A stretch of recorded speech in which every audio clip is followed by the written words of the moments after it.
আউযুবিল্লাহি মিনাশ শাইতানির রাজিম বিসমিল্লাহির রহমানির রহিম। সম্মানিত ভিউয়ার্স, আসসালামু আলাইকুম ওয়া রাহমাতুল্লাহি ওয়া বারাকাতুহু।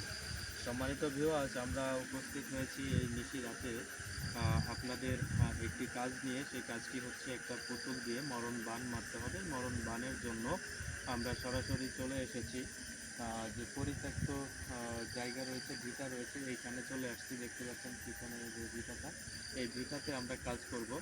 তবে এই পুতুলের যে গুণাবলী রয়েছে সেগুলো যদি আপনাদের বলি, এই পুতুলের মধ্যে কুফুরি করা রয়েছে। এই কুফুরিটি সম্পূর্ণরূপে নামের উপরে করা রয়েছে। তো এটা কমপ্লিট করা আছে, যে কাপড়ে যেগুলো কুফুরিগুলো লেখা হয়, এই কুফুরিগুলো লেখা হয়েছে মেশকাত কালি দিয়ে পুকুরিগুলো লিখে তারপরে এই পুতুলটি এইখানে আমরা দাফন কাজটি শেষ করবে। দাফন কাজটির যে কার্যবিধি থাকবে, সেই কার্যবিধি এই যে পুতুলটা দেখতে পাচ্ছেন, এই পুতুলে এই যে লেখাগুলো রয়েছে কাপড়ের মধ্যে যে লেখাগুলো রয়েছে, এই লেখাগুলো এই মাটির মধ্যে আমরা যখন পুতুলটি পুঁতে দেব তখন কিন্তু এই যে কার্যবিধি, এই লেখাটা রয়েছে, এই লেখাটা যত দ্রুততম মুছতে থাকবে মাটির নিচে, তত দ্রুততম যে ব্যক্তিকে আমরা বান মারলাম, সেই ব্যক্তিটি তত দ্রুততম এই পৃথিবী থেকে নিঃশ্বাস ত্যাগ করবে এবং নিঃস্ব হয়ে যাবে। সর্বপ্রথমে 3 দিনের মধ্যে যে কার্যবিধিটি আসবে, সেই 3 দিনের মধ্যে কার্যবিধিটি হলো যে সর্বপ্রথমে তার শরীরটা জ্বালা পোড়া করবে এবং শরীরের অঙ্গ প্রত্যঙ্গে ব্যথা শুরু হবে। এই ব্যথা শুরু হওয়ার পরের থেকে তার শরীরে রিবি জ্বর আসবে। এই জ্বর একবার আসবে ভালো হবে, আসবে ভালো হবে, আসবে ভালো হবে, আসবে ভালো হবে, এমনটা হইতে থাকবে। এবং পরবর্তীতে যে বিষয়টি আসবে, সেই বিষয়টি হলো যে এই পুতুলের ওপরে বা যে ব্যক্তিকে বান মারলাম, সেই ব্যক্তির খাওয়া দাওয়া টোটাল কিছু বন্ধ হয়ে যাবে। এক পর্যায়ে যখন মোটামুটি আপনার 11 দিন পার হবে, এই 11 দিন পরে ওনার চোখের ঘুম হারাম হয়ে যাবে। এবং 21 দিনের মধ্যে তার সমস্ত মাথার চুল এরকম যখন টান দেবে, এই চুলগুলো এইভাবে গোছা ধরে উঠে আসার পরে পুরা মাথাটা টাকলু হয়ে যাবে এবং তার যে খাবার দাবার বন্ধ হয়ে যাবে এবং পেটটা ফুলে বড় হয়ে যাবে, হাত পা শুকিয়ে চিকন হয়ে যাবে, শুধু পেটটা বড় হইতে থাকবে এবং এই যে হাত পাগুলো আছে সেগুলো সম্পূর্ণরূপে সে চিকন হয়ে যাবে। সে কখনো এই হাত পা চলাচল করতে পারবে না এবং সে বিছানা থেকে উঠতেও পারবে না। এটাই হচ্ছে এর কার্যবিধি। তো আপনারা যে বিষয়টি বলেন যে আমরা সম্পূর্ণরূপে কাজ দেখাই না কেন, ভাই কাজ তো আমরা সম্পূর্ণরূপে দেখানোর চেষ্টা করতেছি বা সম্পূর্ণ কাজগুলো আপনাদের মাঝে তুলে ধরতেছি। তো আপনারা সঠিক এবং স্ব অবস্থায় যেইখানে আছেন সেই জায়গা থেকে ইনশাল্লাহ আপনারা কাজগুলো বুঝে নিতে পারবেন। এবং সর্বপ্রথমে যে কথাটি বলা রয়েছে আমাদের চ্যানেলের নিয়ম, যে সর্বপ্রথম আপনি যেই কাজটি করবেন 1001 টাকা দিয়ে আপনি সর্বপ্রথম সিরিয়ালটি নেবেন। সিরিয়ালটি নেওয়ার পরে আপনার যে কাজের উপরে আমাকে ফোন কল দেবেন, সেই কাজের উপরে যেটুকু টাকা শুধু খরচ হবে, খরচের টাকা দিয়ে আপনি কাজ করে নেবেন। আর আমার যে পারিশ্রমিক, আমাদের যে পারিশ্রমিক, সেই পারিশ্রমিকটা আপনি দেবেন। আপনার কাজটা যতক্ষণ স্বার্থ হাসিল না হচ্ছে ততক্ষণ পর্যন্ত একটি টাকাও আমাকে দিতে হবে না। শুধুমাত্র আপনার খরচের টাকা দিয়ে কাজ করে নেবেন। আর এই কাজটা হবার পরে তারপরে যার যতটুকু বিবেক আছে, বিবেক অনুযায়ী আমাকে আমার যে পারিশ্রমিক আছে সেগুলো আপনারা ওইখান থেকে পাঠিয়ে দিতে পারবেন। আগে কাজ বুঝে নেবেন, তারপরে টাকা দেবেন। বিষয়টা হলো এরকম যে আমার পারিশ্রমিক আমাকে দেবেন ঠিক আছে, কিন্তু আপনার যতক্ষণ পর্যন্ত কাজ না হচ্ছে ততক্ষণ পর্যন্ত আমাকে কেন টাকা দেবেন, এটাই হচ্ছে মূল বিষয়। আর আপনার যে কাজের উপরে যতটুকু টাকা শুধুমাত্র খরচ হবে, খরচটা দিয়ে আপনি কাজ করে নেবেন। আর আমাদের ভিডিও কেটে অন্য কোনো ব্যক্তি যদি কোনো চ্যানেলে ছেড়ে থাকে বা কোনো ফেসবুক, কোনো ইউটিউব, ইনস্টাগ্রাম, টিকটক কেউ যদি কোথাও ছেড়ে থাকে, তাহলে সর্বপ্রথম এই সুরতটা আগে দেখবেন। এই সুরতটা দেখে তারপরে আপনারা কাজ দেবেন, ঠিক আছে? অন্যথায় আমাদের যে চ্যানেল আছে, সেই চ্যানেলটি হচ্ছে ধ্যান কবিরাজ ঘর। এবং এইটার যে ইমো আছে সেইখানেও পাবেন ধ্যান কবিরাজ ঘর, এইটার যে হোয়াটসঅ্যাপ আছে সেইখানেও পাবেন এই একই নাম ধ্যান কবিরাজ ঘর। আর আমাদের একটি মাত্র নাম্বার, আপনারা কনফিউজ হলে এক বা একাধিক আগে ভিডিও দেখে নাম্বার মিল করে নেবেন, তারপরে ফোন দেবেন ইনশাল্লাহ। তো এখন আমরা সরাসরি চলে যাচ্ছি, এই কার্যবিধিটি আমরা সম্পূর্ণ করব। সম্পূর্ণ করার যে প্রক্রিয়াটি সেটা আপনারা সম্পূর্ণরূপে দেখতে পারবেন ইনশাল্লাহ। আসো সবাই এখানে আসো।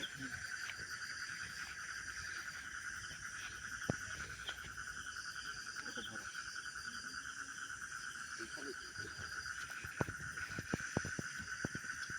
কানে আসো। এখানে তো গর্ত হয়েই আছে, করে থাকতে পারছে এটা।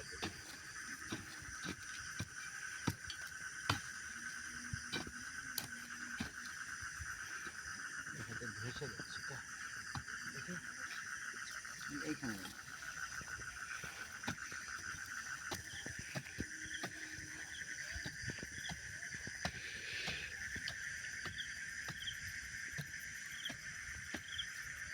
আর আপনারা যারা সম্পূর্ণরূপে নিজে হাতে কাজটি করতে চাচ্ছেন, আপনার শত্রুকে আপনার শেষ করতে চাচ্ছেন, আমরা যার কাছে পার্সেল পাঠিয়ে দিচ্ছি, এই পার্সেলটা অবশ্যই আমরা যে নিয়মে এই যে কবরটা খুঁড়তেছি ঠিক সেই নিয়ম বজায় রাখবেন। এই নিয়ম বজায় রেখে আপনারা এইভাবেই কার্যবিধি সম্পূর্ণ করবেন।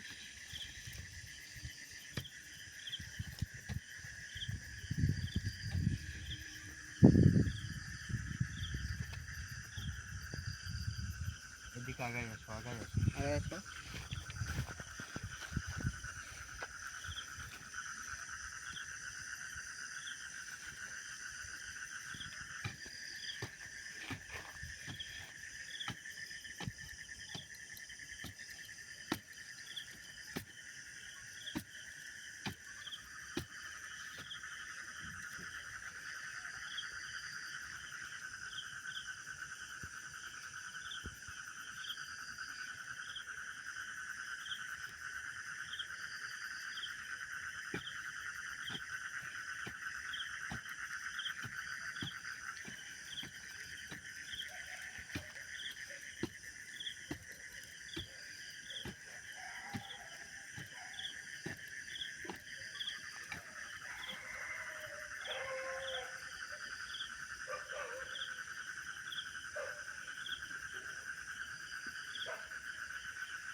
তো আপনারা সম্পূর্ণরূপে দেখতে পাচ্ছেন যে আসলে এই যে পুতুলটা দেখতে পাচ্ছেন, লাইটটা একটু ভালো করে ধরতে হবে।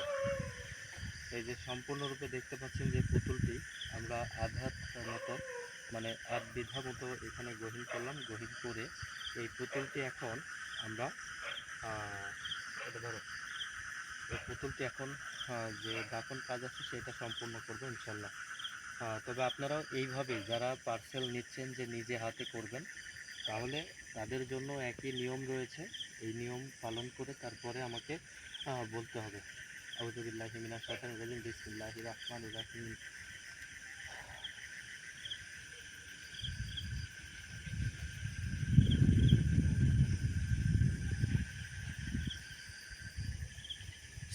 আউযু বিল্লাহি মিনাশ শাইতানির রাজিম বিসমিল্লাহির রাহমানির রাহিম।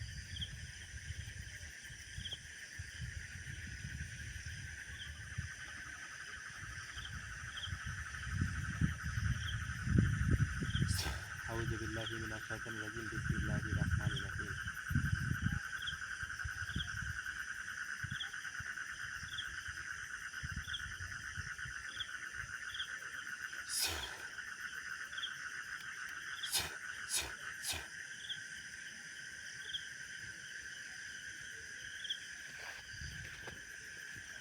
মিনহা খালাকনাকুম ওয়া ফিহা নুইদুকুম ওয়া মিনহা নুখরিজুকুম তারাতান উখরা।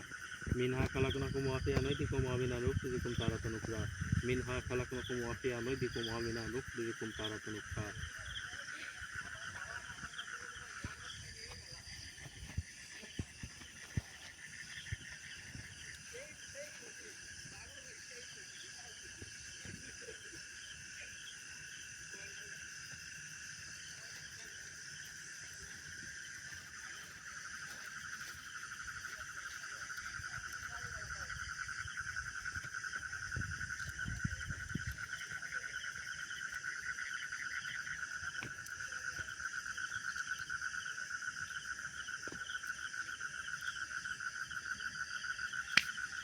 সম্পূর্ণরূপে শেষ করলাম ইনশাল্লাহ। তবে এইভাবে আমাদের হয়তো মাটিটা একটু বড় আকার, কারণ এই মাটিটা ছোট হয় না, খুবই বড় আকারের হয়। এটা নিয়ে আসা। তো এই ছিল আজকের মরণবাণের কিভাবে কার্যবিধি সম্পন্ন করা হয় সেইগুলো আপনাকে সরাসরি দেখালাম। তবে আমি যে কথাগুলো বলে গেলাম সেই কথাগুলো অবশ্যই আপনারা মনোযোগ সহকারে দেখে, ভিডিওগুলো দেখে তারপরে বুঝে শুনে কল দেবেন। ঠিক আছে? অনেকে কল দিয়ে যে কথাগুলো বলেন এগুলো আসলে কথার মতো নয়, কারণ মরণ বাণ এমনই একটি বাণ যে একটা মানুষকে পৃথিবী থেকে বিদায় করে দেওয়া। এই কার্যবিধিগুলো আগে বুঝতে হবে, তারপরে আপনি কথাগুলো বললে সেটা মানানসই হবে ইনশাল্লাহ। সবাই সচেতন থাকবেন। আর প্রতারণার দিকে কেউ ধাবিত হবেন না। অরিজিনাল কাজ দেখে বুঝে শুনে তারপরে আপনি কার্যবিধি সম্পূর্ণ করে কাজগুলো দিবেন। সবাই ভালো থাকেন ইনশাল্লাহ। আমি সবার জন্য দোয়া করি, সবাই আমার জন্য দোয়া করেন। আসসালামু আলাইকুম ওয়া রাহমাতুল্লাহি ওয়া বারাকাতুহু।